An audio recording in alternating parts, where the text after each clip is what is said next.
Pupunta tayo sa bahay nila Upper. Tingnan natin mga kalapate ko. Tara guys, sa bahay nila po.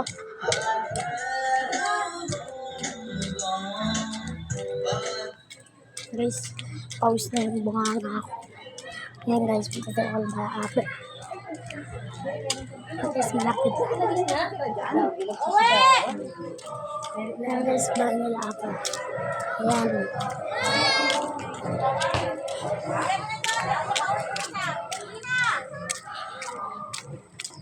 Guys, dito kami naglalaro. Yan, ang lawak. Diba guys, ang lawak. Ngayon, nandun ang aking kalapat. Nandun guys, nandun. Nandun niyo ba? Guys, nandun ang ating kalabate. Ha, guys, sabihin nyo lang. Tara na guys. Yan guys, iikot tayo. Papuntang taas.